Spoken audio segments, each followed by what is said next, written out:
The box marked after. Claire was standing in her father's garage with a sealed envelope in her hand when he called from inside the house. "Don't open that one."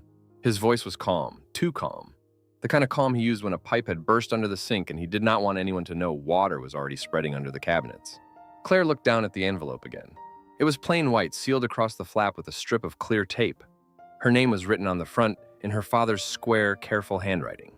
Claire, after. Not for Claire. Not important. After.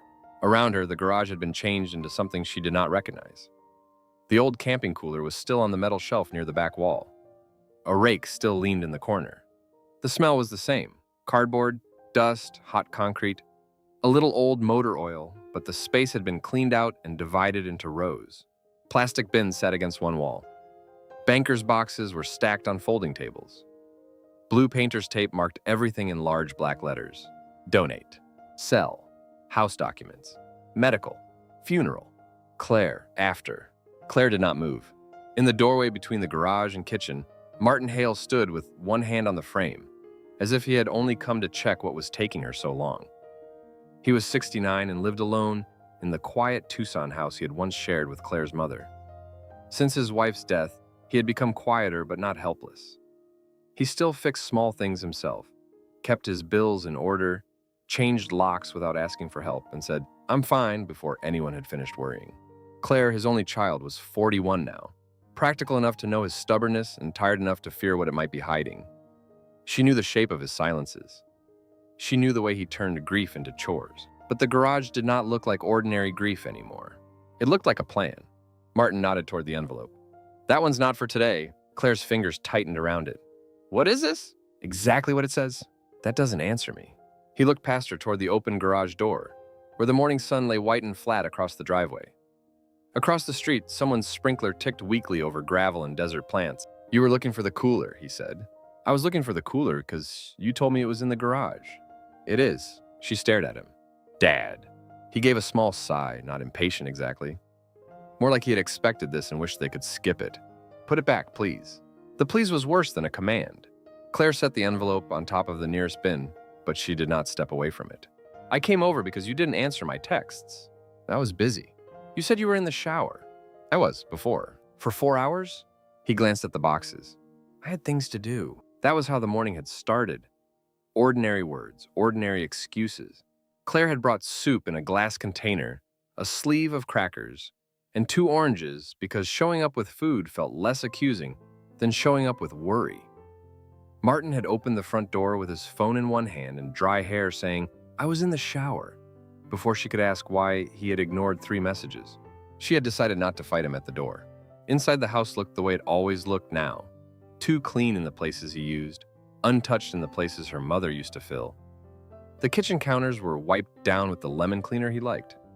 The mail was stacked square on the table. 3 medication bottles sat near the sink with their labels turned toward the tile. Claire had noticed them. She had also noticed a yellow legal pad on the kitchen table. Only a few lines were visible before Martin turned it over. "Call bank. Check beneficiary. Find title." He said he was straightening things up. He said that often now. Sometimes it meant the junk drawer. Sometimes it meant the hall closet. Sometimes it meant he had spent all afternoon shredding papers from 2009 because there's no reason to keep garbage. Claire had let it go for months. After her mother died, she had let many things go. Martin's silence, his short answers, his habit of fixing things at odd hours, his refusal to talk about the empty side of the bed, the empty chair at the kitchen table, the small ceramic bowl by the stove where her mother had kept rubber bands and twist ties. Grief, Claire told herself, had made him quieter. Now, standing in the garage, she wondered if she had mistaken quiet for waiting. She pointed to the boxes. "How long have you been doing this?" "A little at a time." "How long?" He shifted his weight. "Couple months." "Months?" "Not every day. That's not the part I care about." "I didn't say it was." He walked farther into the garage and picked up a roll of tape from the folding table. Then he set it down again without using it. His left hand stayed near the table edge, not gripping, just resting there. Claire noticed that too. She had been noticing too much lately. How long it took him to get out of a chair. How he stood still for a second before going down the hallway. How he used the counter when he bent to get something from a low cabinet. Tiny things, each one easy to explain. Together, they had begun to form something she did not want to name. She turned toward a box marked House Documents. Inside were folders in clean plastic sleeves, appliance manuals, warranty information, a folder labeled Utilities, another labeled Insurance, two keys on a ring with paper tags, a laminated card with the alarm code written in black marker. You made an instruction manual for your house? It's useful. For who? For you, eventually. She turned back. Eventually when? He rubbed the back of his neck, then dropped his hand. People should know where things are. People? You. Then say me. All right, you. His voice stayed even. That made her angrier than if he had snapped. Anger, at least, would have given her something familiar to push against. This calmness felt prepared. Claire opened another folder. Martin said, "Don't start going through everything. You put it out here. I put it out here to sort. Then I'm helping." You're not helping. The folder held photocopies of his Medicare card, his insurance information, a typed list of prescriptions, and phone numbers for his primary care doctor, dentist, eye doctor, and pharmacy. Each page had a label. Each label was too clear. Claire closed the folder carefully. Are you sick? No. You answered too fast. Because I'm not sick. You have a medical box.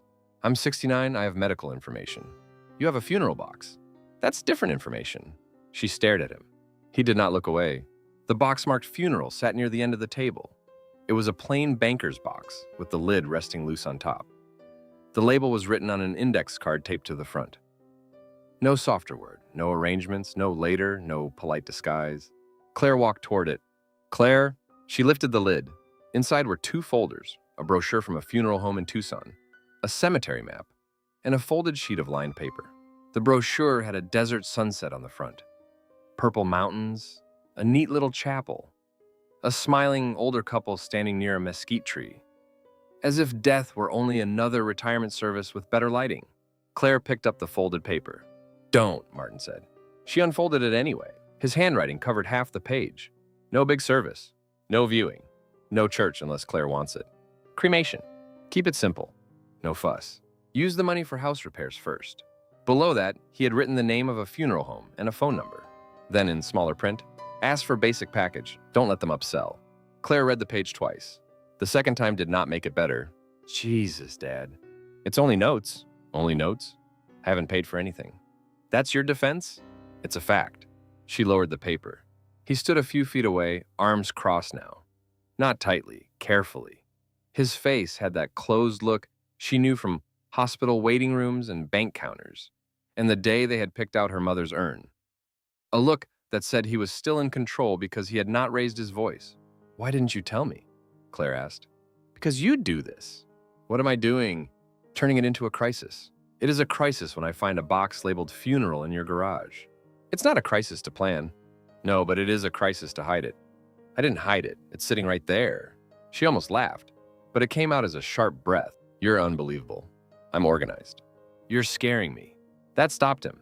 Only for a second. Then his face settled again, as if he could arrange that too. I'm trying to avoid that. No, you're trying to control when I get scared. The words hung between them. Claire wished she had not said it, not because it was wrong, because it was too close to the place they both worked hard to avoid. Martin looked down at the funeral brochure and tapped its edge against the box, lining it up with the folder beneath it. When your mother died, he said, I didn't know where half the papers were. Claire went still. She handled some of that. Insurance, passwords, a few accounts I didn't even know had online logins. Everybody wanted a number, a copy, a signature, a certificate. They kept saying sorry and then asking for another form. His voice stayed flat, but his hand kept pressing the brochure edge against the cardboard. Claire remembered. Her mother's purse on a kitchen chair. A casserole from a neighbor neither of them liked. Martin standing in the hallway with a stack of envelopes in one hand, staring at them as if they belonged to another man. Claire had made calls. Martin had let her, then hated that he had let her. The day after the memorial service, he had replaced the garage light fixture because the old one flickered. She put the funeral notes back in the box. I know that was awful. I'm not doing that to you. You don't get to decide what hurts me. His mouth tightened. That's not what this is. Then what is it? It's being responsible. No. Responsible is telling me you're putting papers together. Responsible is saying, Claire, I'm making some plans so things aren't a mess later. This is, She stopped. Outside, a car passed slowly. Tires against asphalt, then quiet again. Martin waited. This is like you're packing for a trip you won't tell me about, she said. He looked away first. That frightened her more than anything he had said. "I'm not going anywhere," he said. "Then why does it look like this?" "Because one day I will." The words were plain, almost ordinary. Claire put the lid back on the funeral box. Her hands moved without instruction. Lid, corners, press down, make it neat. Some part of her answered fear the same way he did. She hated that.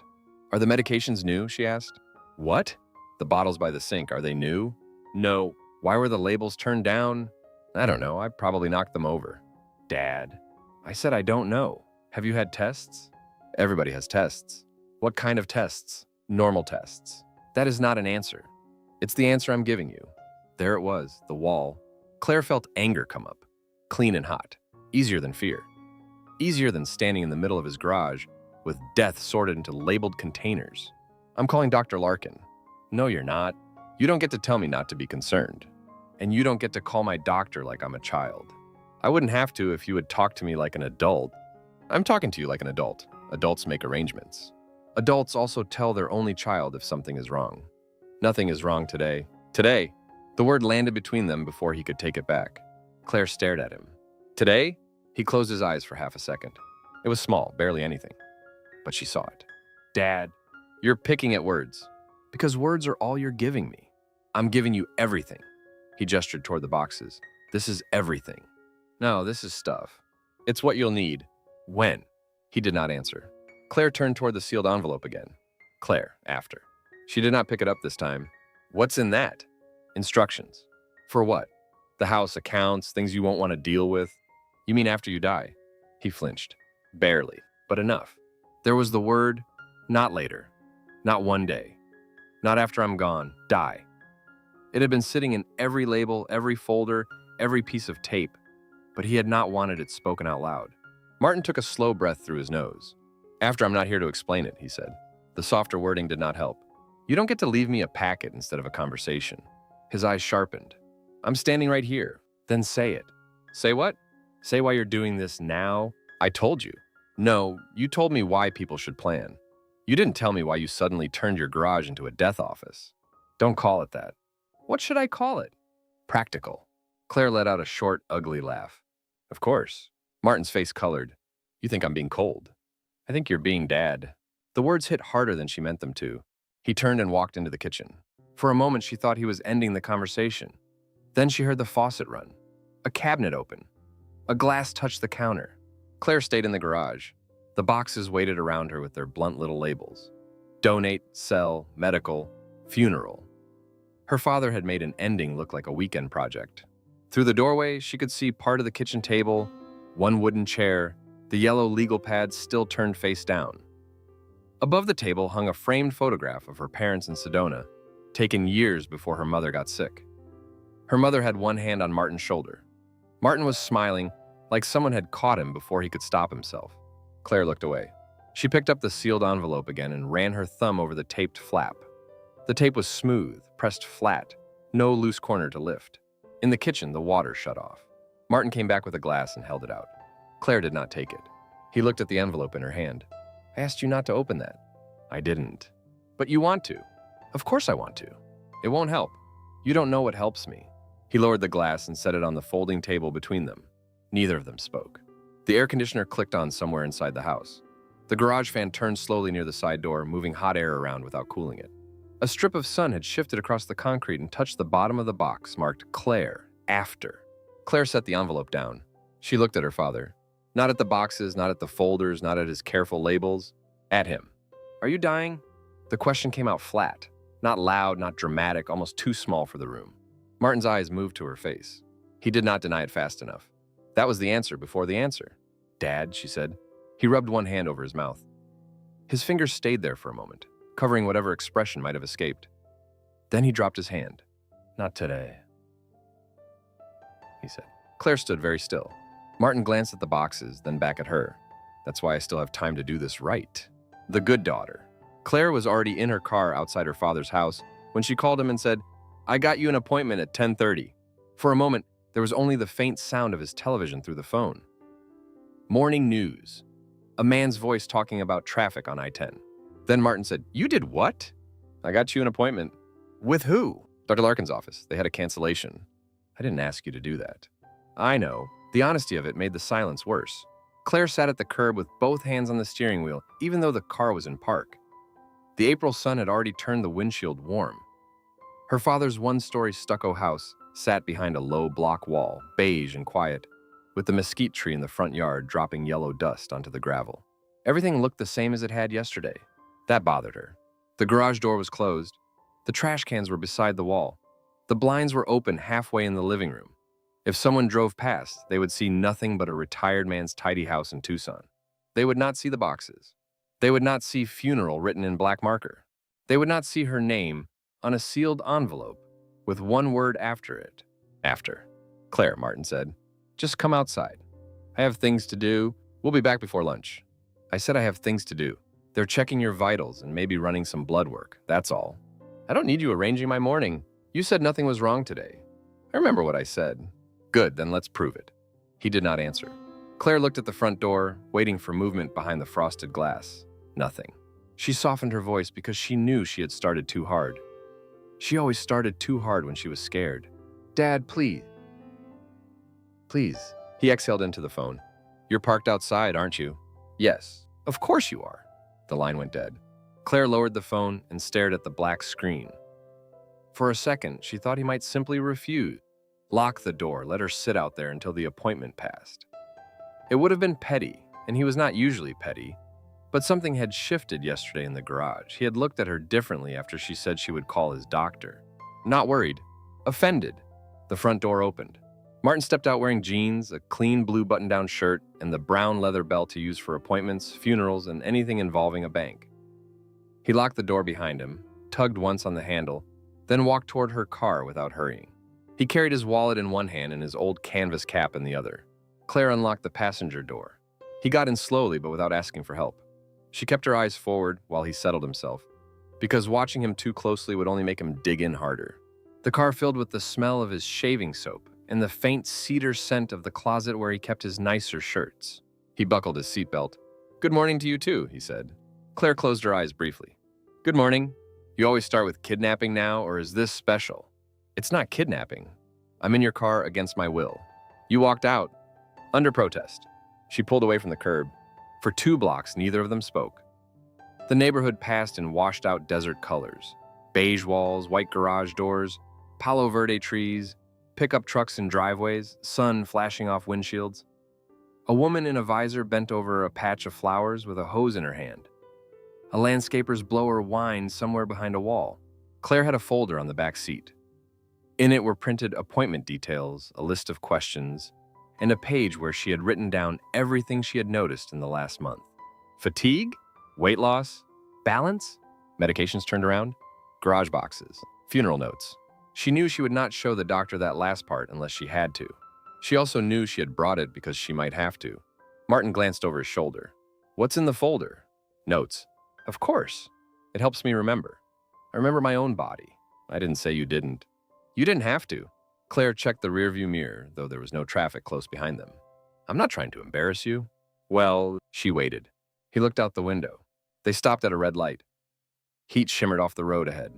The air conditioner blew against Claire's wrists. Too cold in one place and not enough everywhere else. I found a funeral folder in your garage yesterday, she said. I'm allowed to be concerned. Martin's jaw moved once. I told you why. You told me a version. There isn't a secret version. The light changed. Claire drove. At the doctor's office, Martin refused to let her drop him at the entrance. I can walk from a parking space, he said. I know. Then park. She parked. Inside, the waiting room was nearly full. Beige chairs, a television with closed captions, a table with outdated magazines, and a plastic plant that had collected dust between its leaves. The air smelled like hand sanitizer and carpet that had been cleaned too many times. Martin signed in before Claire could reach for the clipboard. The receptionist asked for his insurance card. He handed it over. Any changes to address or phone number? She asked. No. Emergency contact still Claire Hale? Martin paused. Claire looked up from her phone. Yes, he said. The receptionist did not notice the pause. Claire did. They sat side by side under a framed print of saguaros at sunset. Martin held his cap in his lap. Claire held the folder across her knees. She tried not to open it. She opened it. Martin looked over. Don't do that. I'm checking the list. I'm not a used car. She closed the folder halfway. A woman across the room coughed into her sleeve. A man in cargo shorts scrolled through his phone with the volume too high. From behind the reception window, a printer started and stopped. Martin leaned back in the chair. The blue shirt made him look more formal than usual, more like the father who had once taken her to the DMV when she was 16 and told her not to argue with government employees unless she had all day to waste. "You didn't have to come in," he said. "I know. You could have made the appointment and dropped me off, apparently. I'm not leaving you here. I've been to the doctor by myself before." "I know that too." He turned his cap in his hands. "Then stop saying you know." Claire shut her mouth. A nurse opened the door and called, "Martin Hale?" He stood before Claire could offer a hand. The nurse smiled at both of them, professional and bright. "Come on back." Martin went first, Claire followed. In the exam room, the nurse took his weight and blood pressure. Claire watched the numbers appear on the machine and tried to decide whether they were good before anyone told her. Martin sat on the exam table with his sleeves rolled up, looking at the wall chart about flu shots. "Blood pressure's a little elevated," the nurse said. Martin looked at Claire. "Wonder why?" The nurse laughed lightly because she did not know. Claire pretended to write something in her folder. When the nurse left, Martin said, "You don't need to take notes on my blood pressure. I take notes at my own appointments." "No, you don't." He was right, she did not. She clicked the pen closed. A few minutes later, Dr. Larkin came in. He was a thin man in his 50s with silver hair, rimless glasses, and a way of knocking as he opened the door. Claire had met him twice before, once after her mother died, and once when Martin had pneumonia 5 winters ago. "Martin," he said, "good to see you." "You too." "Claire." "Hi." Dr. Larkin glanced from one to the other and seemed to understand enough not to ask too quickly. "What brings you in?" Martin said, "My daughter." Claire said, "I wanted him checked." The doctor sat on the rolling stool. "All right, checked for what?" Martin gave her a look. Claire opened the folder. "General health, fatigue, some weight loss maybe. He's been slower getting up. He didn't answer texts yesterday for several hours. I noticed medication bottles by the sink, and I don't know if anything has changed, and he's been..." "Cleaning," Martin said. Claire stopped. Dr. Larkin waited. Claire looked at the doctor, not at her father. "He's been organizing a lot of paperwork." Martin gave a short laugh. "That's a symptom now?" Dr. Larkin did not smile. "What kind of paperwork?" "House documents," Claire said. "Medical information, estate things." "Estate things," Martin repeated. Claire kept her eyes on the folder. "Funeral instructions." The exam room became very small. Martin looked down at his cap. Dr. Larkin leaned back slightly, not alarmed, not casual. "Okay," he said, "and that can be a hard thing for family to see." "I'm not suicidal," Martin said sharply. "I didn't say you were." "I'm not depressed." "I didn't say that either." Claire looked at her father. He had gone red at the neck. Dr. Larkin's tone stayed even. "Are you sleeping?" "Fine." "Eating?" "Yes." "Any dizziness, chest pain, shortness of breath, new weakness?" "No." Claire almost interrupted. She had seen him hold the kitchen counter. She had seen him pause in the hallway. But he was answering, and the doctor was watching him. "Any falls?" Dr. Larkin asked. "No." Claire looked up. Martin saw. "No falls," he repeated. Dr. Larkin turned to Claire. "Have you seen any?" "No," she said, "not a fall." Martin looked away. The doctor examined him. Heart, lungs, reflexes, ease, balance. He asked about medications, appetite, bowel changes, sleep, pain, mood. Martin answered in short, flat pieces. Claire added details where she could not stop herself. "He's been more tired." "I'm old." "You fell asleep in the chair at 5 last week." "People nap." "You forgot your trash day twice." "I remembered before the truck came." Dr. Larkin listened without taking sides. That irritated Claire and relieved her at the same time. After the exam, he ordered routine blood work and an EKG to be safe. They waited. Martin stared at the floor. Claire read the same poster about shingles 3 times. When the doctor returned, he had the careful expression of someone not bringing bad news. "EKG looks okay," he said. "No acute concerns on exam. Blood work will give us more information, but right now I'm not seeing anything that says emergency." Claire felt the air leave her body before she knew she had been holding it. Martin did not move. Dr. Larkin continued, "That doesn't mean we ignore changes. Aging brings real changes. Energy, balance, strength, memory, all of that can shift. We track it. We don't panic." Claire nodded too fast. "Right, good. Good, that's good." Martin looked at the doctor. "So I'm allowed to go home?" Dr. Larkin smiled gently. "You are allowed to go home." Claire heard the edge in her father's voice. The doctor probably did too. "I'd like you to come back when the labs are in," Dr. Larkin said. "And Martin, if you're making plans, that's not automatically a bad thing. But it helps when family knows enough not to be surprised." Martin's mouth tightened. I'll keep that in mind. Claire knew that tone. It meant he would not. Back in the parking lot, the sun had climbed higher, bright enough to make the hoods of cars shine. Martin put on his cap before stepping off the curb. Claire walked beside him, holding the folder against her chest. He said no acute concerns, she said. I was there. I know, I'm just saying. You've said it. They got into the car. For a moment, Claire did not start the engine. She sat with the key turned halfway, the dashboard lights glowing. That's good news, she said. Martin looked out the passenger window. Yes, you don't sound relieved. I didn't think I was dying this morning. Claire looked at him. You said not today. He turned toward her. And you took that and ran straight to my doctor. What was I supposed to do? Ask. I did ask. No, you accused. Then you scheduled. That's not fair. He laughed once under his breath. All right. Dad? Drive, Claire. She started the car. At a stop sign, she said, You scared me. He did not answer. I saw that envelope and those boxes, and you wouldn't tell me anything. What did you expect me to do? I expected you to leave the envelope alone. That's what matters to you? Yes. His answer was so immediate that it stung. She turned onto the main road. You would rather I respect the envelope than know whether you're okay? I would rather you respect me. She gripped the steering wheel. I do respect you. You made an appointment behind my back because you were hiding things. I'm allowed to have things you don't know, not things like that. He turned to her fully now, his seatbelt pulling slightly across his chest. Who decides? She opened her mouth, then closed it. The question sat there, ugly and practical. At his house, she pulled into the driveway instead of stopping at the curb. Martin unbuckled before the car fully settled into park. I'll come in for a minute, Claire said. No. She looked at him. I brought your lab paperwork. I have it. We should put it somewhere you won't lose it. I won't lose it. Dad? He opened the door. I said no. The word was not loud. It was worse than loud. It had weight. Claire sat still as he got out.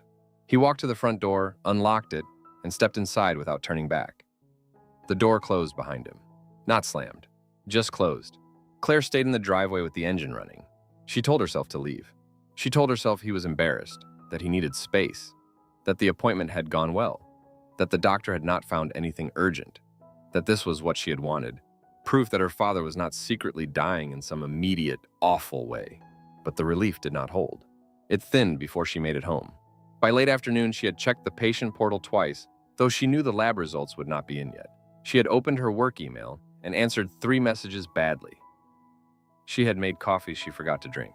At 6:30, she put leftover chicken and rice into a container, added a banana because he never bought enough fruit, and drove back to his house. The sky had softened into that Tucson evening color she usually loved, pink along the edges of the rooftops, mountains darkening in the distance. Porch lights were coming on. The heat had not left the pavement. Claire parked at the curb this time. She carried the food to the front door and punched in the keypad code. Her mother's birthday. The lock blinked red. Claire stared at it. She tried again, slower. Red.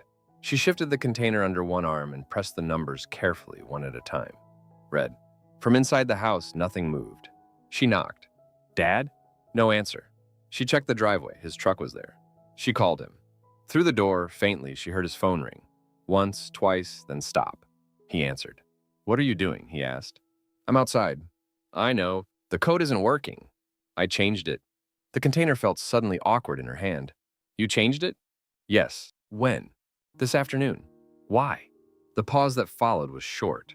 You know why? Claire looked at the keypad. Its small red light had gone dark. I brought dinner. I don't need dinner. I'm not trying to start anything. You started it at 7:30 this morning. That appointment was necessary. No, it made you feel better. Her face warmed. The doctor said you're okay. He said there's no emergency. That's not the same thing. Then why are you punishing me?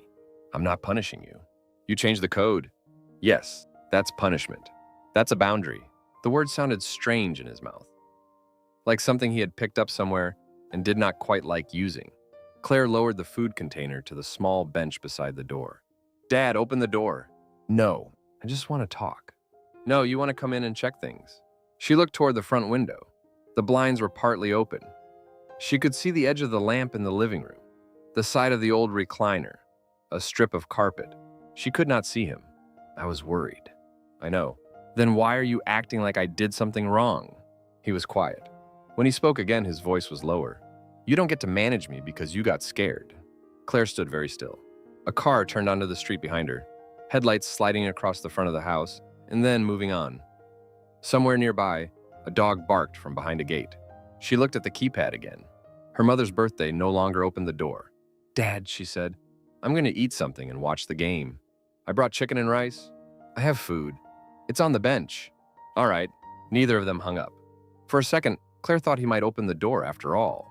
She imagined the lock clicking, his face in the gap, annoyed and tired and still her father. She imagined stepping inside, putting the food in the refrigerator, checking the kitchen table for the yellow legal pad, checking the counter for the medications, pretending she was not checking. The lock did not move. Martin said, "Good night, Claire."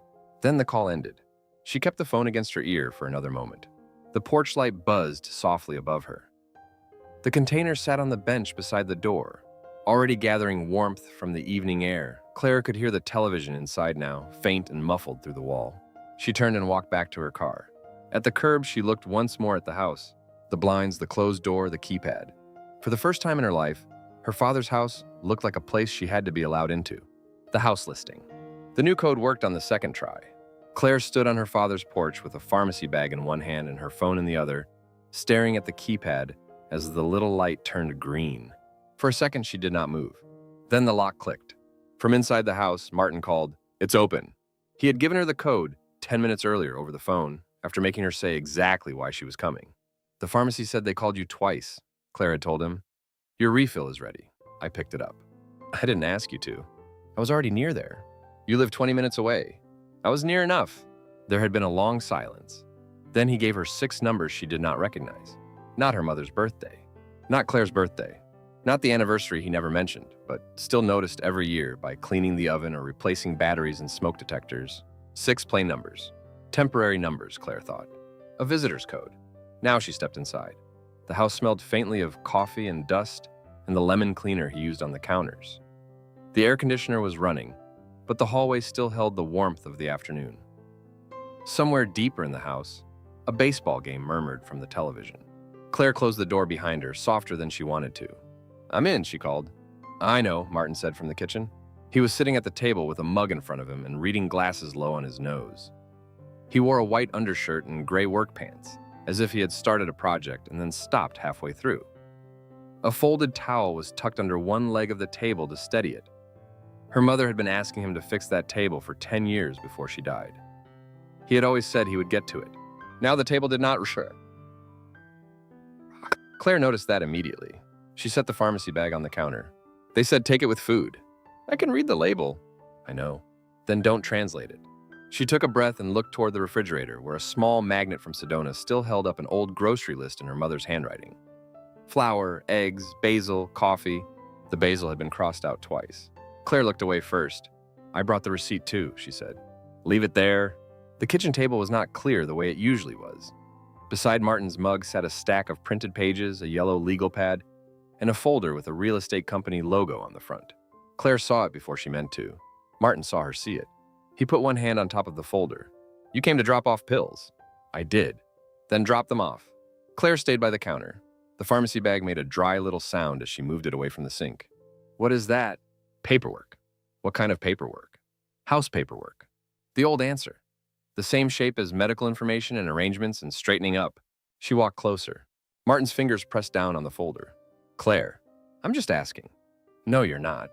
The television in the living room rose suddenly with the crowd noise of a hit. Neither of them turned toward it. Claire stood across from him at the table. The papers under his hand were not fully hidden. She could see enough. Comparable home sales, East Tucson. Estimated market value. Pre-listing repairs. Her mouth went dry in a small, irritating way. "You're selling the house?" "I'm looking at options." "Since when?" "Since before you decided I needed permission to breathe." "That's not an answer." "It's the answer I'm giving you." He looked tired, but not defeated. That was what unsettled her. The doctor appointment had not slowed him down. It had sharpened him. He had changed the code. Now this. Claire pulled out the chair across from him. Martin said, "Don't sit down like we're having a meeting." She sat anyway. The chair was the one her mother used to sit in when she clipped coupons or shelled peas into a bowl. There was a faint scratch on the table near Claire's elbow from the year she came home from college and helped wrap Christmas gifts with dull scissors. The house was full of small damage no one else would know how to read. Martin removed his glasses and set them beside the mug. I haven't listed anything, but you're talking to someone. I requested information. From a realtor. Yes, without telling me. His expression changed slightly, almost bored. It's my house? The words were not cruel. They did not need to be. Claire looked down at the folder. Can I see it? No, Dad. You don't need to see every piece of paper in this house. If it's about selling the house, I think I should know. Why? Because Mom died here, Claire thought. Not in the house exactly. Her mother had died at the hospice facility near St. Mary's, in a room with too much beige and a window that looked out at a parking lot. But the illness had lived here. The waiting had lived here. The last good winter had lived here too. Before oxygen tanks and pill charts and the recliner in the bedroom, because stairs had become impossible in a house that did not even have stairs. But she did not say that. Instead, she said, because I'm your daughter. Martin put his glasses back on. That doesn't make you the owner? I'm not trying to own it. You're trying to stop me. I don't even know what you're doing. I'm getting numbers. For what? For the house. For selling it. For knowing what it's worth. And then I'll decide. You'll decide. Yes. Alone? He leaned back. I bought this house with your mother in 1987. I paid the mortgage, I paid the insurance, I paid the property taxes, I fixed the roof twice and the AC more times than I want to count. So yes, Claire, I may decide some things about it alone. The list had the hard rhythm of facts. He knew how to stand behind facts. He knew how to make them look like a wall. Claire looked toward the hallway. The hallway carpet had been replaced 5 years ago, but she could still picture the old brown runner her mother hated and never got around to changing. On the wall were 3 framed photos. Claire at 8, with 2 missing front teeth, Claire's high school graduation, her parents in front of the Grand Canyon. Her mother had chosen the frames. Martin had hung them crooked, then fixed them only after she laughed at him. You said you wanted me to have the house documents, Claire said. You made a whole box. That's for later. Everything is for later with you until I find it. His jaw tightened. I gave you the code. Didn't I? A code. A working code. For now, he picked up his mug, then set it back down without drinking. You're not locked out, you're being asked to knock. I did knock last night. And I didn't open. That is locked out. That is privacy. The word had a new firmness, like he had practiced it. Claire pushed the folder lightly with 2 fingers. Is this why you changed the code, so I wouldn't see this? No, I changed the code because you walked into my life like a building inspector with a blood relation. The sentence was awkward, too long, very much him. It landed harder because it was not polished. Claire sat back. I was trying to help.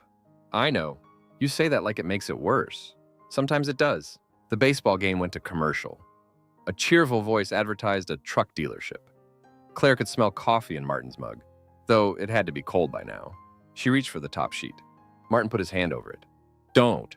I'm not going to steal it. I said don't. Their hands were close on the table. His skin was dry, thin across the knuckles. There was a nick near his thumb, covered with a small square bandage. He had been working on something then. What repairs? She asked. What? The paper says pre-listing repairs. He looked at the page as if annoyed it had betrayed him. Roof inspection, AC service, paint touch-ups, the side gate, the back bathroom faucet. You hate painting. That's why people hire painters. You hate hiring people more. I hate ladders now. He said it so plainly that Claire had no answer. Martin looked down at his own hand, still holding the paper in place. The ladder moves under me, he said, even when it doesn't. The room quieted around that.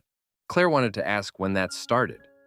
She wanted to ask whether he had fallen, whether he had almost fallen, whether there was something else he had refused to put in the doctor's office under the heading symptoms. But his face had already closed. So you sell the house? She asked. I consider it. Because of a ladder? Because of all of it. He took his hand off the paper but did not offer it to her. The AC is 17 years old. The roof will need work again. Insurance keeps going up. Property tax isn't getting cheaper. The yard looks simple until you're the one out there pulling weeds from gravel in July. Every closet is full of things nobody uses. The garage is a museum of parts for appliances we threw away 10 years ago. Then clean the garage. I'm cleaning the garage. You're not cleaning, you're sorting your life into boxes. He looked at her. She looked back. The sentence had come too close to yesterday's fight. She could feel it, the old heat rising again. But beneath it was something else. Something uglier. The possibility that his reasoning made sense. He was 69, he lived alone.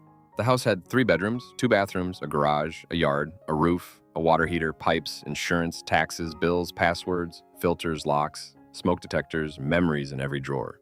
He was not wrong that it was a lot. That was the worst part. Claire picked up the top page now that his hand had moved. He let her.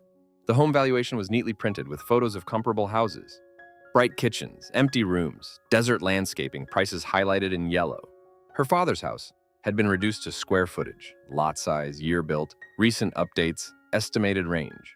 She turned to the next page. A repair estimate. Paint interior touch-ups. Replace cracked tile near back door. Service HVAC. Replace bathroom faucet. Remove remaining personal items from garage and closets. Remaining personal items. Claire thought of her mother's sewing basket in the hall closet. The blue mixing bowl with a chip on the rim. The gardening gloves still curled on the shelf in the laundry room, stiff with age. The stack of old church cookbooks her mother never used, but would not donate because 3 women she loved had recipes inside. Did someone come here? Claire asked.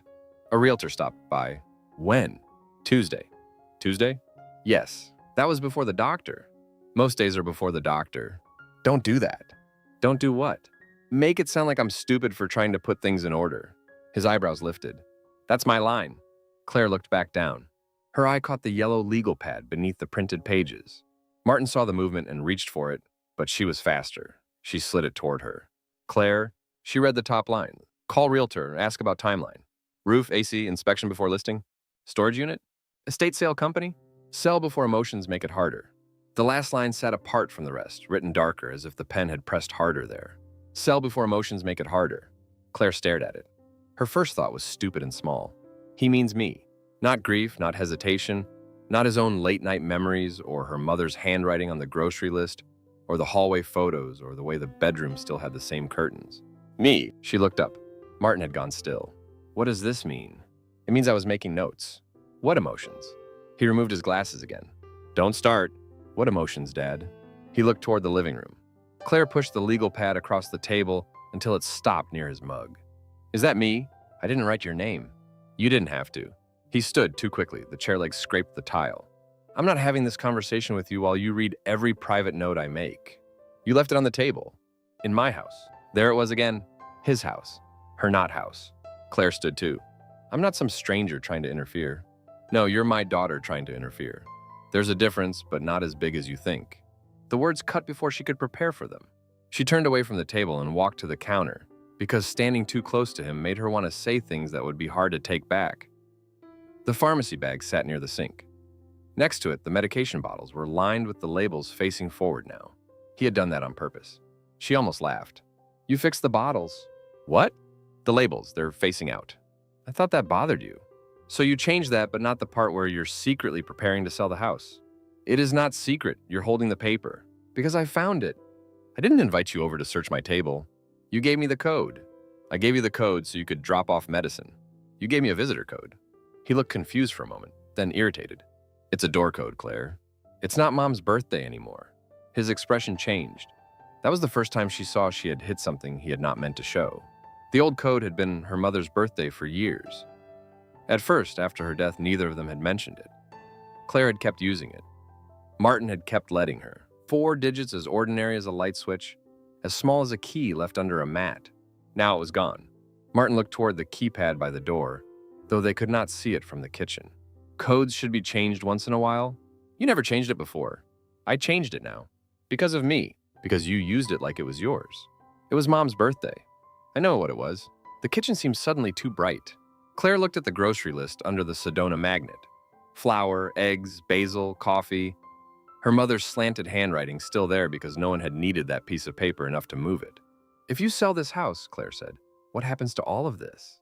All of what? She gestured badly because there was too much. The photos, her things, the kitchen, the bedroom, the garage, everything. The photos can go in boxes. Of course they can. What do you want me to say? I want you to act like this was a life, not inventory. Martin's face tightened. You think I don't know what was here? I think you're trying not to. He looked down at the table. His glasses lay beside the real estate folder. Without them, he looked older, or maybe less defended. Every room is full of her, he said. The words were quiet, almost irritated. Claire did not move. Martin shook his head once, as if annoyed he had said even that much. You come over and see a grocery list, a bowl, a picture, fine. You can leave after 20 minutes. I sleep here. The sentence struck the room and then seemed to embarrass him. He reached for the legal pad. Claire let him take it. He closed it and put it under the folder. I'm not saying it's easy, she said. You keep saying that like it matters. It does matter. It doesn't fix the roof. No, it doesn't. It doesn't make the AC cheaper. I know. It doesn't make me younger. The last word came out rougher than the others. Claire watched him press the heel of his hand against the table. Not hard, just enough to hold himself there. She wanted to soften. She wanted to say they could figure it out. She wanted to offer a contractor, a cleaner, an estate sale person, anything that would turn the feeling back into a task. That was what she did. Solve the next visible thing. Instead, what came out was, "You could have told me." He looked at her. "You say that about everything now. Because you keep not telling me. Because telling you turns into this. This is happening because you didn't tell me." He gave a tired laugh.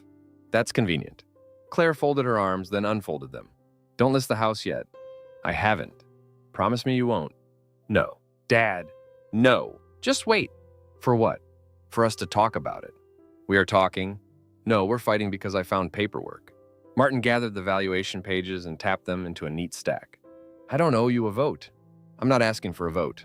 "You are. I'm asking you not to make a huge decision while you're—" She stopped. His eyes sharpened. "While I'm what?" Claire looked at the legal pad hidden under the folder. "While you're scared. While you're grieving. While you're acting like the future's a room you need to empty before anyone else sees it." She chose the least dangerous word and still regretted it. "Alone?" Martin stared at her. Then he smiled, but not kindly. "I've been alone in this house for 3 years." Claire felt the heat rise in her face. "That's not what I meant." "I know what you meant." "No, you don't. You mean I'm not thinking clearly." "I didn't say that." "You mean I'm old and rattled and making decisions because I can't climb a ladder." "I did not say that." "You didn't have to."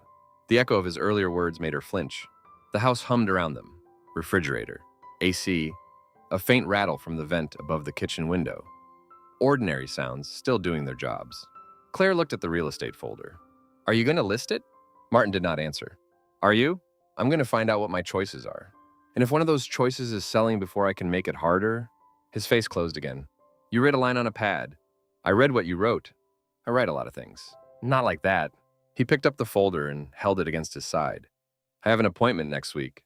"With the realtor?" "Yes." Claire took a step toward him. "Cancel it."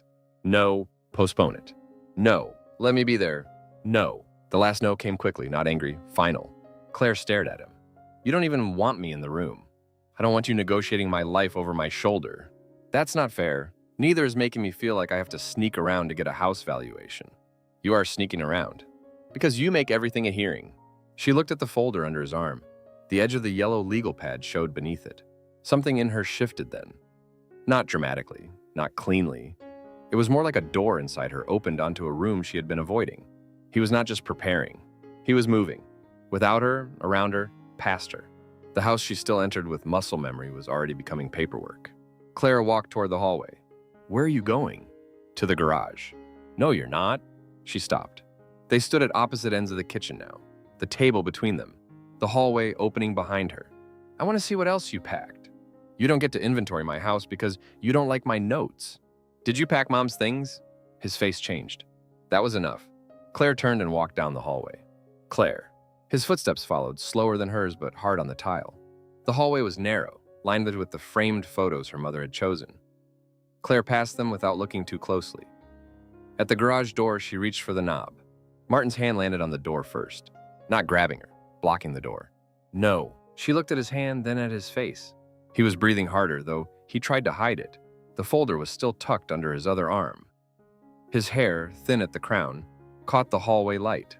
For the first time that day, he looked not like a stubborn father, but like an old man guarding a room from his own daughter. Claire took her hand off the knob. "What's in there?" "You saw enough." "Did you pack her clothes?" He did not answer. "You did." "Some." The word was small. Claire looked toward the closed garage door as if she could see through it. Her mother's winter coats, her gardening shoes. The red cardigan Claire had not been able to donate because it still held the shape of her mother's shoulders. Boxes, labels, tape. Why? Because they're not doing anyone any good in a closet. "You don't know that." "They're clothes, Claire. They're her clothes. They're fabric." She stepped back as if he had pushed her. Martin saw it and looked away. "I didn't mean..." "Yes, you did." "No, I meant..." "You meant if you call it fabric, it doesn't count." His jaw worked once. "I meant there are women who could use warm clothes." "In Tucson?" That slipped out before she could stop it. For a second, absurdly, Martin almost smiled. Then it vanished. There are donation centers, he said. Claire leaned against the hallway wall. The paint was cool through the back of her blouse. Beside her in the graduation photo, her younger self smiled with her mother's arm around her waist and Martin standing half a step apart, proud but awkward. "You're not downsizing," Claire said. Martin looked at her. She swallowed. The words had been building all afternoon. Maybe since the first envelope. Maybe since the funeral folder. Maybe since the day her mother's side of the bed became a place no one touched. "You're erasing yourself." Martin's face did not change at first. Then something in it gave way, very slightly. He looked down at the folder under his arm. "Maybe there won't be much worth keeping." The hallway went quiet. Claire stared at him. He seemed to hear what he had said only after it was out. His mouth tightened, and he shifted the folder higher against his ribs, as if the paper could cover it. From the living room, the baseball game returned from commercial. A burst of crowd noise filled the house and faded. Claire did not ask him to explain. She knew he would not. Martin turned back toward the kitchen. "I'll take the medicine with dinner," he said. His voice had gone ordinary again. Claire stayed in the hallway while he walked away, past the table, past the real estate papers, past the grocery list still held to the refrigerator by the Sedona magnet. The garage door remained closed beside her. Behind it were boxes she had not seen, labels she had not read. Her mother's things, maybe already folded and sorted, maybe already marked for donation by a man who called fabric so he would not have to call it loss. Claire looked toward the front door, toward the keypad with its new code. She had gotten inside today. That no longer felt like access. The threat. Claire put the list on the kitchen table before she sat down. Martin looked at it, then at her. "What's that?" "A few things we need to talk through." "We?" "Yes." He stood at the counter with a dish towel over one shoulder, rinsing a coffee mug he had already rinsed. The kitchen window above the sink looked out on the side yard, where the gravel was flat and bright under the morning sun. A thin line of weeds had come up along the block wall. Claire noticed them because she knew he had noticed them first. Martin turned off the faucet. "I have an appointment in 40 minutes. "With who?" "The dentist." Claire knew he was lying. Not because his face changed. Martin's face was steady. It was his hands. He dried the mug too long, turning it inside the towel, rubbing at the same clean place. "You don't have a dentist appointment," she said. He set the mug in the dish rack. "You check that too?" "No, you hate morning appointments." "That's your evidence? And your dentist is closed on Fridays." He looked at her then. The refrigerator hummed between them. Claire wished she had started differently. She had promised herself in the car that she would not accuse, she would not raise her voice, she would not say garage or funeral or house listing in the first 5 minutes. She had written the list because lists kept things from becoming fights. At the top, in her neat handwriting, she had written doctor follow-up, lab results, emergency contact, medical access, advance directive, therapist, house decisions, attorney, estate documents. The list looked reasonable to her, adult, responsible. On the drive over, she had told herself he might even appreciate it if she stayed calm enough. Martin respected order. He trusted paper. She had brought paper. Now, watching him stare at it like it was a notice from the county, she understood too late that the list was not neutral. Martin dried his hands. "I'm not doing this. You don't even know what I'm asking." "I know enough." Claire sat down, though he had not invited her to. The kitchen still held traces of breakfast. One plate in the sink, a butter knife on a paper towel, toast crumbs near the toaster. The yellow legal pad from yesterday was gone. So was the real estate folder. The table had been wiped clean before she arrived, except for the list she had placed on it. That made her feel foolish and suspicious at the same time. "I'm not trying to take over," she said. He gave a small sound through his nose. "I'm serious. So am I. I want us to have a plan. I have a plan. You have boxes and secret appointments. They're only secret because you think everything you don't know is a crime." Claire pressed her palms against her knees under the table. "Okay, fine, then tell me the plan." Martin glanced toward the hallway. It was a small movement, but she caught it. The hallway led to the bedrooms, the garage door, the hall closet, the framed photographs. All the places where yesterday's arguments still seemed to be waiting. "I don't need to report to you," he said. "No one said report. You made a list. I make lists for everything." "Yes, you do." That landed with more force than it should have.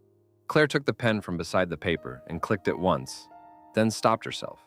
"Dr. Larkin's office called," she said. "They said your labs are mostly normal, but they want to go over a couple things. I can take you." "I can drive." "I didn't say you couldn't." "You implied it." "No, I offered." "You offer like a person putting a collar on a dog." The words were strange and ugly in his mouth. Claire stared at him. He looked away first. I shouldn't have said that, he said. No, you shouldn't have. But she could not let the apology open anything. If she softened now, she might lose the nerve to say the rest. I need to be added to your medical release, she said. His head came back around. No, at least so the doctor can talk to me in an emergency. No. What if something happens? Then call 911. That is not a plan. It is literally the emergency plan. Dad. No. She looked down at the list. Okay, then advance directive. Healthcare power of attorney, something. You can choose whatever you want, but someone needs to know what it is. I have documents. Where? In a safe place. That is not helpful. It isn't meant to help you today. Claire looked at him carefully. Did you change them? His face did not answer, which answered enough. She sat back. You did. I reviewed them. With a lawyer. I said I reviewed them. When? He picked up the dish towel and folded it in half, then in half again. Recently. Dad. He set the towel on the counter. I have an attorney. Who? Claire. Who? Someone your mother and I used years ago. He retired. His partner has the files now. You were going to do that without telling me. I was going to do a lot without telling you. The sentence came out flat, but there was heat under it. Not loud heat. Worse, a banked thing. Claire looked at the list again and tried to remember the order she had planned. Doctor first. Then emergency contact. Then documents. Then the house. It had already fallen apart. I'm not saying you can't have a lawyer, she said. That's generous. I'm saying if you're changing legal documents, I should know what affects me. You'll know what affects you when it affects you. That's not how this works. That is exactly how it works. No, it isn't. Not when I'm the one who has to handle everything if something happens. Martin laughed once, quietly. There it is. What? The bill. Claire frowned. What bill? All this concern, and now we get to what you're owed. Her face went hot. That is not what I meant. It sounded like it, because you're trying to make me sound awful. I don't have to try very hard right now. The room went still. A little burst of neighborhood noise came through the window. A truck backing up somewhere. 2 beeps. Then silence. Claire could hear the air conditioner running through the vent above the cabinets. She stood. Martin watched her. I'm trying, she said, to keep you from doing something reckless. Selling my house is reckless. Changing documents without telling me is reckless. Making plans is reckless. Hiding all of it is. He folded his arms. What do you want? The question should have helped. It did not. It sounded like a challenge. Claire looked down at her list. Her own handwriting seemed suddenly aggressive. I want you to pause the house stuff. No. I want to come to the attorney meeting. No. I want access to your medical information. No. I want you to talk to someone. I'm talking to you. A therapist. His expression hardened. No. You don't have to like it. I don't have to do it either. Dad, your behavior is not normal. There it was. She knew as soon as it left her mouth that she had said the wrong thing. Martin's face changed in a way she had not seen before. Not anger first. Something smaller, more private. A hurt he would rather turn into anything else. My behavior, he said. No, say it. I mean the boxes, the funeral instructions, the house listing, changing the code, locking me out. Now the lawyer, that is a lot. It is a lot because I'm doing it without asking you first. It is a lot because it looks like you're preparing to disappear. He looked at her for a long moment. Disappear. You know what I mean, and I know what you keep meaning and not saying. Claire rubbed one hand over her forehead. I don't want to fight. Then don't. Then stop shutting me out. This is my kitchen. I know it's your kitchen. My house. I know. My name on the documents. I know. No, you don't. You keep saying it, but you don't know it. You think because you're frightened, there's some clause that hands you the wheel. Claire stared at him. The words were clumsy, but they struck exactly where he meant them to. She looked toward the hallway again. The garage door was closed. Behind it were boxes. Her mother's clothes, maybe. Funeral notes. A sealed envelope with Claire's name on it. Paperwork that seemed to multiply every time she looked away. She could feel control slipping, and the feeling made her sharper. If I thought you weren't making safe decisions, she said, I would have to do something. Martin went very still. What does that mean? It means... What does that mean, Claire? She swallowed. I'm saying maybe we need another opinion. From who? A doctor, a mental health professional, someone who can evaluate me.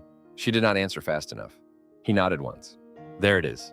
That is not what I'm trying to do. You just said it. I said if things keep escalating, escalate. Escalating. You changed the locks. I changed a code. You're trying to sell the house. I'm considering selling the house.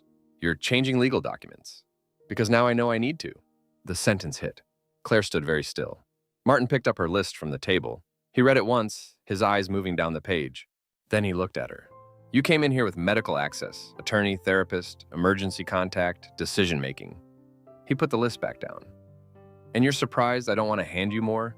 I am your daughter. Yes. The word was not soft. And right now, he said, you are acting like someone I need protection from. Claire flinched before she could stop herself. Martin saw it. For a second, his face shifted, regret maybe, or just fatigue. Then it was gone. I didn't come here to threaten you, she said. But you did. I came here because I don't know what else to do. That doesn't make it better. I'm scared. He looked away. She had not meant to say it so plainly. It hung there, too exposed, and neither of them knew what to do with it. Martin walked to the counter and picked up his keys. The sound of metal against tile was small and final. Where are you going? Claire asked. To my appointment. With the dentist. He slipped the keys into his pocket. No. She stared at him. With the lawyer? He did not answer. You said 40 minutes. I moved it up. When? This morning. Before I got here? After you texted that we needed to talk. Claire's mouth opened, then closed. Her text had been simple. Can I come by? We need to talk about next steps. She had thought it sounded calm. Martin had read it as warning. What are you changing? She asked. Whatever needs changing. Dad. He walked past the table toward the hallway, then stopped near the framed photo of Claire's high school graduation. In the picture, her mother's hand rested at the small of Claire's back. Martin stood on the other side, squinting in the sun, his tie crooked. He did not look at the photo. You can't threaten my competence in my own kitchen and then ask for details. I didn't threaten. You did. His voice was quiet now. That was worse than yelling. Claire stepped around the table. I said it badly. You said it clearly. I was scared. I heard that part. Then why are you doing this? He turned toward her. Because fear makes you fast. The answer stopped her. For a moment, neither of them moved. Then Martin took his wallet from the counter, checked inside it for something, and put it back in his pocket. I'll lock the door when I leave, he said. You're making me leave? I have an appointment. I can wait. No. Dad. No. The word landed with the same final weight as it had 2 nights before. Claire looked at the list on the table. The pen beside it. The careful bullet points that had seemed responsible at her own kitchen counter that morning. Now it looked like evidence against her. Martin opened the front door. Hot air moved into the house. Claire picked up the list, folded it once, then again because she needed her hands to do something. She put it in her purse. On the porch, Martin waited while she stepped outside. He did not touch her shoulder. He did not say he was sorry. He did not ask if she had eaten or if she needed water for the drive. Those small father things had been suspended, maybe only for the morning, maybe longer. He locked the door behind them. The keypad blinked once. Claire stood on the walkway while he moved toward his truck. You don't have to do it like this, she said. Martin opened the driver's door. Yes, he said, I think I do. He got in and shut the door. The truck started with a rough cough, then steadied. Claire watched him back out of the driveway. He looked both ways, signaled out of habit though there was no traffic, and drove toward the end of the street. She stayed there until his truck turned the corner. Only then did she take out her phone. She did not know what she meant to do. Call Dr. Larkin. Call the attorney if she could find the name. Call nobody. She opened her messages instead and saw a new text from Martin. It had arrived 1 minute earlier, probably while he sat in the truck before pulling away. Don't come over this afternoon. Below it, another message appeared. I need time in your mother's room. Claire read it twice. Your mother's room. Not the bedroom. Not my room. Not even our room. Her mother's room. The house behind her was closed and quiet. Through the front window, she could see only the pale edge of the curtain and the shadow of the living room lamp. Claire stood in the heat with the folded list in her purse, understanding too late that the things she had said to slow him down had only taught him to move faster. The empty room. The bedroom door was open. That was the first thing Claire saw when she stepped into the hallway. Not her father in the kitchen, not the glass of water he had left sweating on the counter, not the fact that he had let her in without making her stand on the porch and explain herself through the phone. The bedroom door. Open. For 6 years, that door had mostly stayed shut. Not locked, never locked. Just closed in the ordinary way people close doors when they do not want to invite questions. Claire had passed it dozens of times since her mother died. She had seen the brass knob, the thin line of shadow under the door, the little scratch near the frame from when her mother had once tried to carry a laundry basket through with her hip. Sometimes if she visited in the late afternoon, she could smell the room from the hallway. Old perfume, dust, drawer wood, the faint lavender sachets her mother used to tuck between folded sweaters. Today, the door stood wide open. Martin was in the kitchen behind her, rinsing something in the sink, though he had told her to come over so they could talk calmly. His exact words. They had arrived by text that morning. Come by at 2 if you want. We can talk calmly. Claire had read the message 3 times, not because it was affectionate, but because it was the first thing from him in days that did not feel like a locked door. She had told herself not to ruin it. She had brought nothing this time. No food, no pharmacy bag, no printed list. Just her purse and a careful voice. But now she stood in the hallway, looking into her mother's room. What did you do? She asked. The water shut off in the kitchen. Martin did not answer right away. Claire walked toward the open door. Claire. She stopped at the threshold. The room had been emptied of its familiar surface. The bed was still there, stripped down to the mattress pad. The quilt her mother had loved, the pale blue one with small white flowers, was gone. The 2 pillows were gone. The frame photo from the dresser was gone. The ceramic tray where her mother kept earrings and loose buttons was gone. The vanity was bare. For as long as Claire could remember, that vanity had held little ordinary things her mother touched every morning. A hairbrush with a tortoiseshell handle, a bottle of hand lotion, a round mirror on a stand, a small dish of safety pins, lipstick worn flat from use. Even after she died, Martin had left the arrangement alone. Dust had settled around each object, but nothing had moved. Now there were only pale rectangles in the dust where things had been. Cardboard boxes lined the wall beneath the window. Some were taped shut, some were still open. Claire stepped inside. The air was different without the bedding, drier, flatter. The room no longer held warmth the same way. Sunlight came through the blinds and fell in stripes across the carpet, touching a row of boxes marked in Martin's handwriting. Donate. Keep, Claire. Linens. Jewelry, small items. Trash. Her father came to the doorway behind her. I asked you to come talk, he said. You emptied her room. I started sorting. You emptied her room, he sighed. Don't do that. Do what? Say the same thing like it gets more accurate. Claire turned to him. He looked tired, not sick exactly. Tired in a worn, stubborn way, as if he had been lifting boxes and refusing to admit each one took more from him than it used to. His shirt had a damp patch at the collar. There was dust on one knee of his pants. You told me not to come yesterday afternoon, she said. I told you I needed time. In Mom's room. Yes, and this is what that meant? He looked past her into the room. This needed doing. The words were plain, familiar, his safest language. Claire stepped farther in. Near the closet, 2 black trash bags sat tied at the top. The sight of them made something in her go cold. What's in those? Things that were no good. What things? Old stockings, makeup, some bathroom stuff, nothing important. Nothing important to who? His mouth tightened. Expired lipstick is not a memorial. She looked at the bare vanity again. The lipstick had been there? That stupid, dusty lipstick.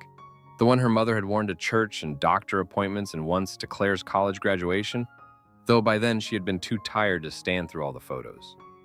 Claire had never wanted it. She had never asked to keep it. She had not even thought of it in years. Now that it was gone, she could see exactly where it had been. You should have called me. I wasn't going to ask permission to throw away old makeup. It wasn't just makeup. No, to you it was a whole court case. That's not fair. You keep saying that. Because you keep being unfair. Martin looked at the boxes. I put aside things you might want. Claire turned toward the one marked Keep. Claire? The question mark made it worse. As if her mother's belongings had become a survey he might or might not submit. She opened the box. Inside were folded scarves, 2 photo albums, a cardigan, a pair of reading glasses in a case, a small Bible with receipts and church programs tucked between the pages, and the blue mixing bowl with the chip in the rim. Each item had been wrapped or placed carefully, not carelessly. That almost made it harder. She touched the cardigan. It was softer than she expected. For one second, she could picture her mother at the stove wearing it over a nightgown, making oatmeal and pretending she had slept better than she had. Claire remembered standing in this very room after the funeral, looking at the cardigan over the back of a chair, unable to pick it up because picking it up would mean deciding what kind of daughter she was. Martin had solved that by not moving anything, until now. Why today? Claire asked. He did not answer. She looked over her shoulder. Why today, Dad?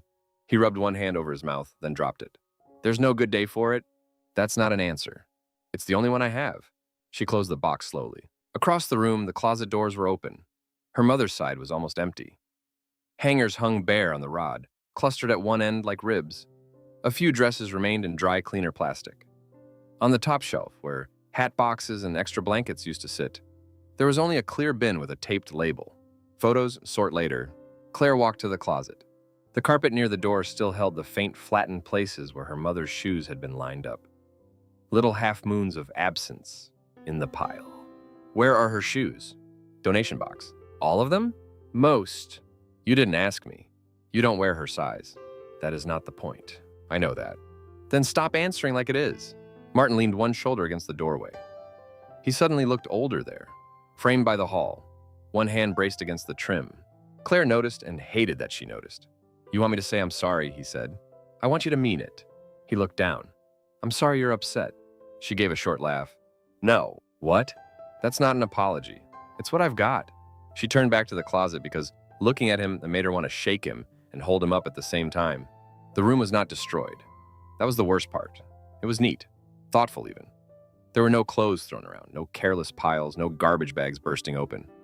Martin had folded, labeled, sorted, taped. He had treated his wife's absence with the same method he used for tax records and old warranty manuals. Claire opened one of the boxes marked Donate. Sweaters. Her mother's sweaters. Cream, gray, soft green, one burgundy with tiny pearl buttons. The tissue paper between them had yellowed at the edges. On top sat a folded note in Martin's handwriting. Women's shelter, church thrift, ask pickup. Claire stared at the words. Practical, useful, responsible. Her mother would probably have approved. That made Claire angry too. These were hers, she said. I know. She chose these. I paid for half of them. The sentence was dry, automatic, and then his face changed. He knew it was wrong before Claire spoke. She looked at him. Wow, I didn't mean... No, it's fine. Very practical. Claire, you paid for half. Good. That settles it. His jaw tightened. I'm tired. Then sit down. I don't need to sit. You're leaning on the doorframe. And you're counting. The room went quiet. She looked away first. He had caught her. Not the act exactly, but the habit. The measuring, the watching. The silent calculation of how many seconds he used the wall. Whether he could lift a box. Whether his hand shook when he reached for tape. I'm worried, she said. I know. He said it with no softness. Claire pressed her fingers against the edge of the cardboard box. I don't know what to do with what you're doing. You don't have to do anything. That's not how this works. It could be. For you. For both of us. No, for you, maybe this is clean. You sort it, label it, call someone to pick it up, and it's done. For me, I walk in and half of mom is gone. His face shifted. Half of your mother was not in a box of sweaters. Claire knew that. Of course she knew that. But it still felt like he had taken something from her before she understood she needed to ask for it. She turned toward the vanity. What happened to her brush? In the small items box. And the mirror? Wrapped. The tray? Wrapped. The lipstick? He did not answer. Claire nodded once. Trash. It was old. It was hers. It was lipstick. The word landed hard. Not because he was wrong. Because he was defending himself with fact against something facts could not carry. Claire sat on the edge of the stripped bed. The mattress shifted under her. Without the quilt, the room sounded different when she moved. Less padded, less inhabited. Martin watched her from the doorway. For years, this room had been his private weather. Claire had known that without being told. She had not pushed. She had not opened drawers. She had not asked why her mother's robe still hung on the bathroom hook, or why the bedside table still held a bookmark halfway through a mystery novel. She had thought leaving the room untouched was a kind of respect. Maybe it had also been fear. Maybe for both of them. Martin walked into the room and stopped near the vanity. He did not sit. Every morning, he said, then stopped. Claire looked up. He picked up a strip of masking tape from the vanity, rolled it between his fingers, and dropped it into an open box. Every morning what?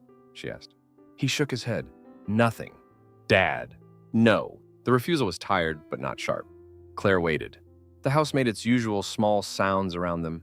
The air conditioner turning on, a pipe ticking faintly in the wall. Outside, a mourning dove called from somewhere near the roofline. Martin looked at the empty vanity. Every morning I'd come past this door and think she was in here. Claire did not move. Not really, he said quickly. I'm not saying I thought. I knew she wasn't. I'm not confused. I didn't say you were. He nodded, but he did not look at her. I'd see the door shut, or I'd smell that lotion, or I'd notice the light under the door because I left the bathroom light on again. And for half a second, my body didn't know. He rubbed at his eye with his thumb, more like irritation than grief. Then it knew. Claire looked down at her hands in her lap. Martin turned toward the closet. That half second got mean after a while. The sentence was plain and awkward and so much more painful than if he had tried to make it beautiful. Claire swallowed. You could have told me. He gave a small, humorless breath. You keep wanting me to narrate things while they're happening. No, I want you to not do them alone. I was alone in here already. She looked at him. He seemed angry at himself for saying that too. I don't mean, he started, but he stopped. Claire did not help him. He walked to the open closet and touched one of the bare hangers. It slid along the rod with a small metal scrape. This room started feeling like I was keeping attendance, he said. At what? He shrugged once. At a place nobody was coming back to. Claire felt the words settle badly. She wanted to say, then let me be here. She wanted to say, you're all I have left of her. But both sentences felt too large and too clean. If she said them, he would hear accusation, or worse, responsibility. So she said, you didn't have to clear it all in one day. I didn't. She looked around. He followed her gaze. I've been doing a little. For how long? Since before the lawyer. Before the house valuation? He did not answer. She stood. Dad. I don't know. A while. A while? Yes. Were you going to tell me when the room was empty? I was going to put aside what you might want. That is not the same thing. I know. You do not know. He turned back. Don't tell me what I know about this room. The force in his voice stopped her. Martin stood in the middle of the bedroom with dust on his pants and tape stuck to one finger. And for one strange second, Claire saw him not as the person dismantling her mother's memory, but as the person who had slept beside it until it became unbearable. Then she saw the boxes again, the labels, the empty vanity, the trash bags. The mercy did not hold. What else did you pack? She asked. He looked toward the corner near the window. Claire followed his eyes. There was one box partly hidden behind the others.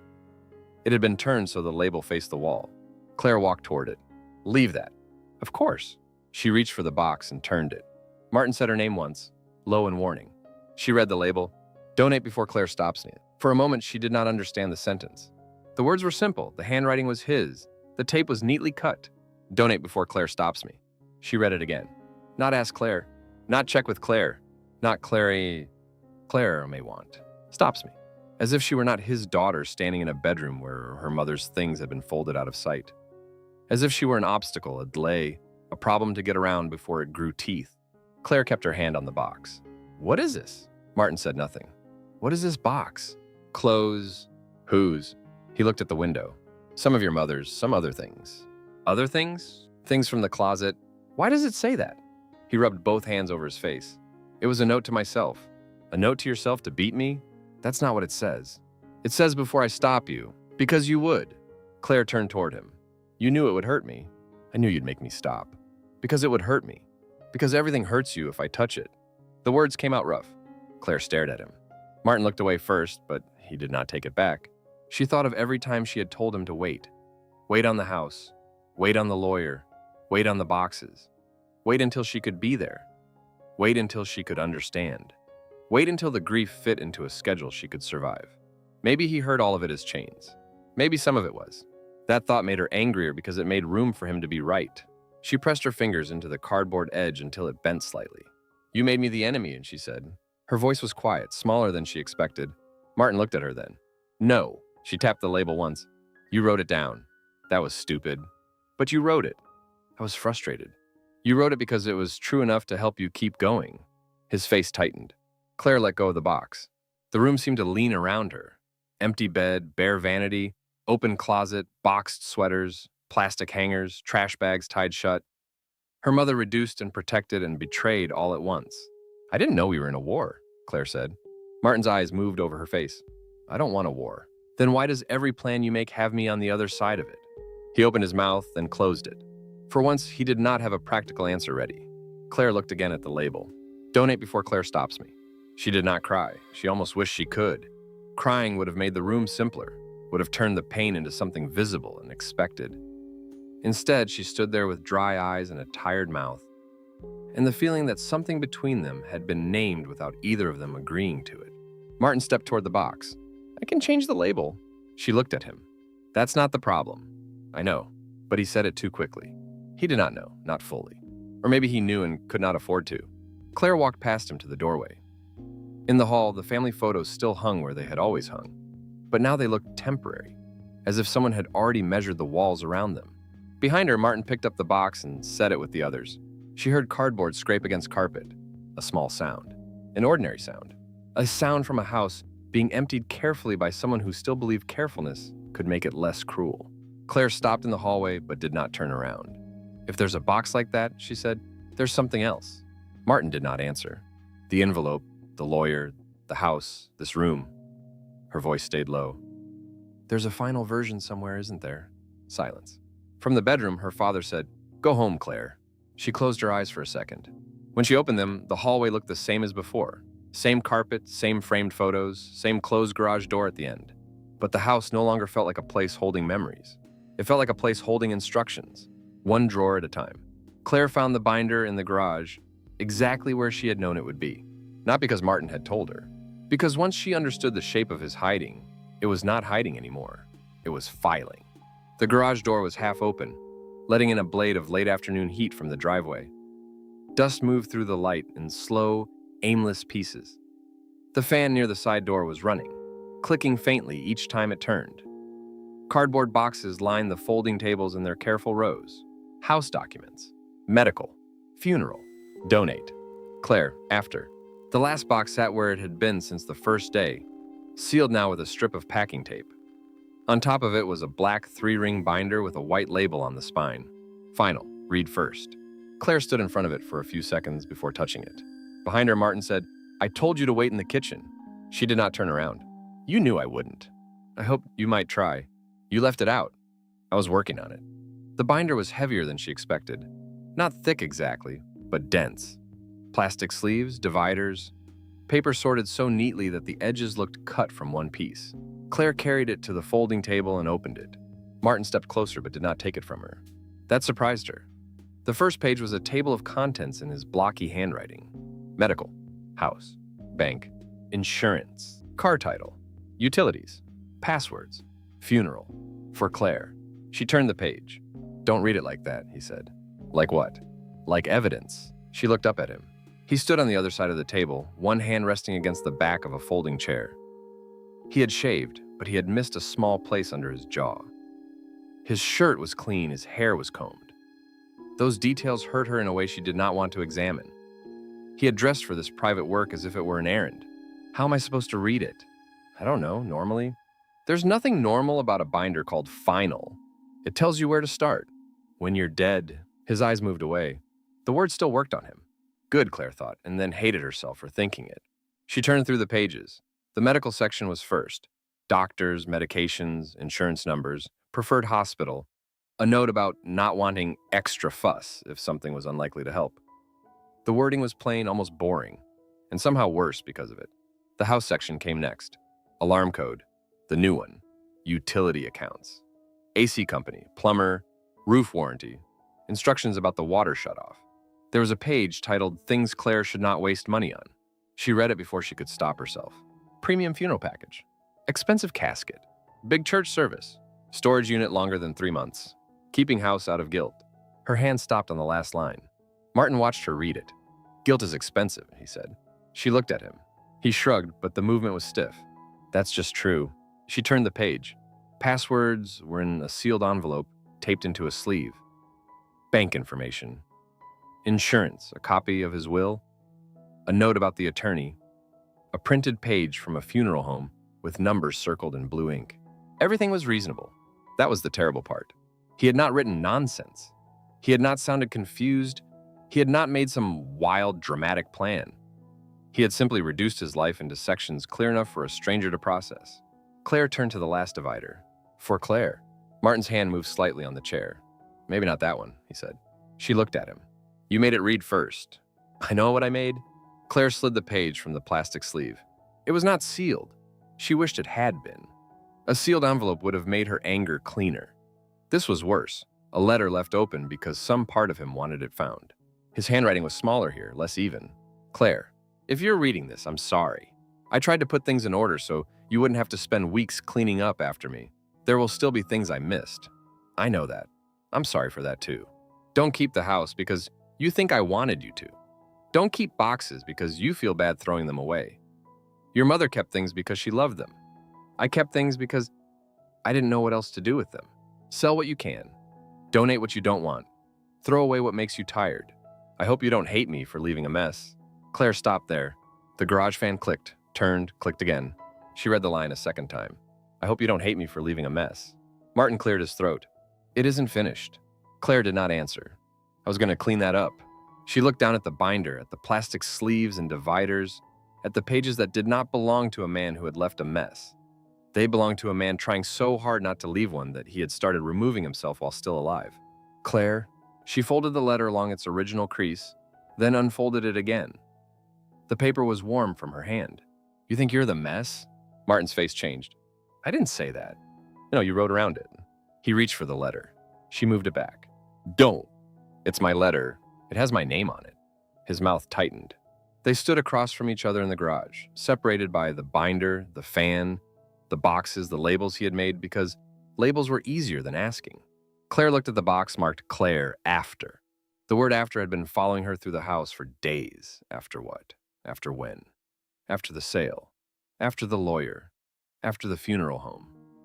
After he removed enough of himself that there would be nothing left for her to hold against him. She set the letter on the table. You don't get to leave me one drawer at a time. Martin's eyes came back to her. What does that mean? It means this. She pointed at the binder, then the boxes. The room, Mom's clothes, the house papers, the funeral notes. Every time I come here, something else is gone or labeled or sealed. I'm trying to spare you. No. His face hardened. Don't tell me no, like I'm a child. Then stop making me inherit you while you're standing in front of me. He looked away sharply as if she had thrown something. Claire heard herself breathing through her nose. Too loud. She made herself stop. Martin pressed one hand on the table. You didn't see what happened after your mother died. I was there. You weren't here every night? The words came out rough, and then he paused, angry at himself. Claire said nothing. He looked at the binder instead of her. I had to open drawers. I had to decide what a grocery receipt meant. I had to throw away things she touched. I had to call people and say the same sentence until it didn't sound like English. I had to sit with all of it after everyone went home. His fingers curled against the edge of the table. I don't want that for you. The answer was honest. It did not save him. Claire picked up the letter and held it out so he could see the line. I'm already cleaning it up, she said. You're just still standing here while I do it.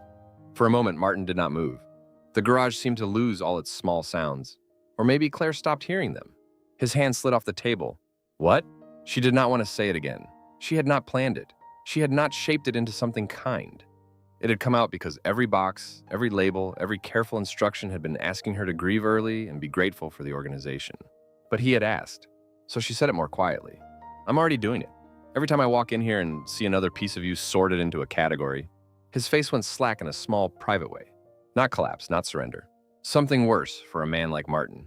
Comprehension without a tool in reach. Claire set the letter down. You never asked what would hurt me. He swallowed.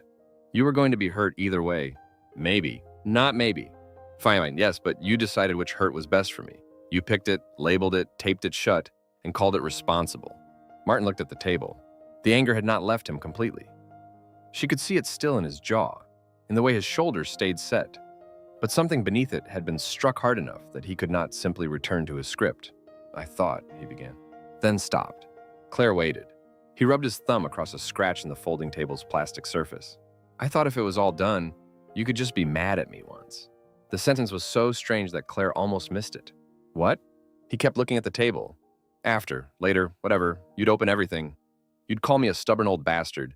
You'd throw half of it away. You'd be done. Claire stared at him. You thought I'd be done? I don't know what I thought. It was the first true answer he had given her that did not try to stand up straight.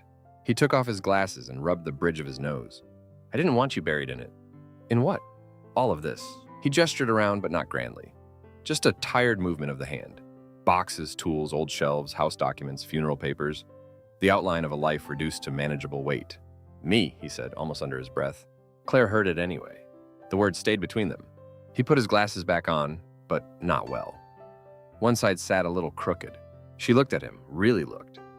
At the mist stubble, the dust on his sleeve, the careful shirt, the old man trying to stay useful by becoming easier to remove. The anger in her did not vanish. It shifted enough to make room for pain. I don't need you easy to remove, she said. Martin's mouth twitched, not a smile. That sounds expensive. Dad? I know, but he said it too fast again. No, she said, you don't. He looked tired of being corrected. Tired of her. Tired of the room. Tired maybe of being the kind of man who had to be dragged toward every honest sentence. Claire touched the binder. I don't need perfect paperwork more than I need you to tell me what's happening. I don't know what's happening. The words came out before he could stop them. He looked at her then, startled by his own voice. Claire stayed very still. Martin's eyes moved to the open garage door, the strip of driveway, the white heat beyond. My knee hurts. My hands drop things. I stand up and the room takes a second. I forget a word and spend 10 minutes pretending I didn't need it. I go to the store and come home tired from walking 2 aisles. Then the doctor says nothing's wrong enough to name, and everyone acts like that's good news. His voice did not break, it scraped. Claire held the table edge. I didn't know. I didn't want you to. I know. No, he looked at her. You don't know that part. She let him have it. He looked back down. If you know, then it becomes a project. The words landed without accusation this time, just fact. Claire thought of the lists, the appointment, the doctor, the medical release. The words evaluation and competence coming out of her mouth like weapons she had not meant to load. Her hands felt cold despite the garage heat. I'm sorry, she said. Martin looked up sharply as if apology was another kind of trap. I shouldn't have said evaluation. No, he said. I shouldn't have threatened that. No. The second no was smaller. I was scared. I know. This time he did not say it like a wall. Claire looked at the binder again. I need you alive, she said, then stopped because the rest of the sentence was too much. Martin waited. She shook her head. Not organized, alive. He looked toward the box marked funeral and then away from it. For a while, neither of them spoke. A truck passed outside.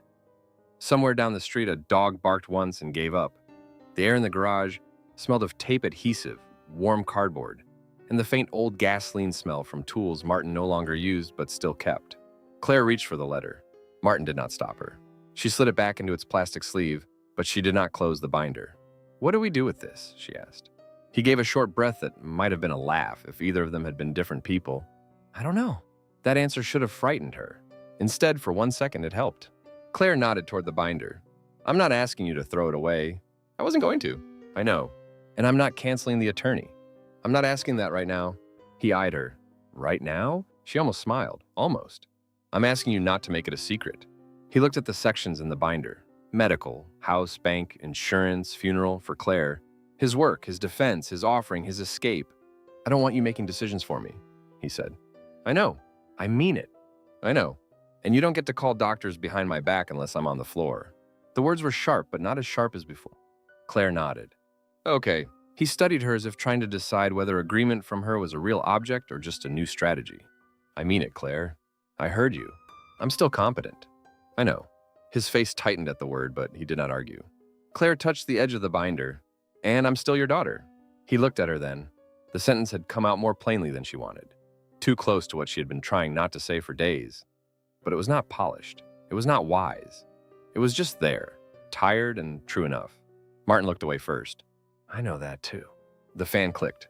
Claire looked at the box marked Claire after. What's in there? He followed her gaze. Some papers, a few things. What things? He hesitated. Your mother's Bible, a few photos, the house stuff I thought you'd need. The letter originally. Originally? I moved it to the binder. She nodded. The label was taped cleanly to the box. The words were written in his careful hand. Thick black marker on white card. Claire, after. Martin looked at it for a long time. Then he walked to the shelf and opened a small drawer in his workbench. He took out a utility knife. Claire stiffened. He noticed. I'm cutting tape, he said. I know. But her voice had changed, and they both heard it. He set the knife down, reconsidered, and picked up a plastic scraper instead. The kind he used to remove paint from glass. The choice was so small that Claire had to look away. Martin went to the box and worked the edge of the label loose. The tape resisted. He scraped under one corner slowly, carefully. The card bent but did not tear. He pulled it off with a soft ripping sound. After. The word came away in his hand. He stood there with the old label for a moment, then folded it once and put it on the table beside the binder. Claire said nothing. Martin took a blank index card from a stack near the markers. His hand hovered over the words before writing. The marker squeaked faintly against the card. Claire could not see what he wrote until he taped it to the box. Claire, not yet. The letters were uneven. The tape was crooked on one side. Martin pressed the corner down with his thumb. There, he said. His voice was rough, almost annoyed. Claire looked at the new label. Not yet was not a promise, not safety, not health, not time anyone could count on. But it was not after. The garage stayed the same around them. Same boxes, same binders, same funeral folder. Same house still waiting with its repairs and its dust and its closed rooms. Nothing had been fixed enough to call fixed. Martin picked up the old label and turned it between his fingers. I'm not unpacking everything tonight, he said. I didn't ask you to. I'm not putting all your mother's things back. I know. And the house is still too much. Claire nodded. Okay. He looked at her, suspicious of the word. Okay? For tonight, she said. He seemed to accept that because it did not ask too much. Claire closed the binder, but she did not push it away. Martin did not take it back. It stayed on the folding table between them.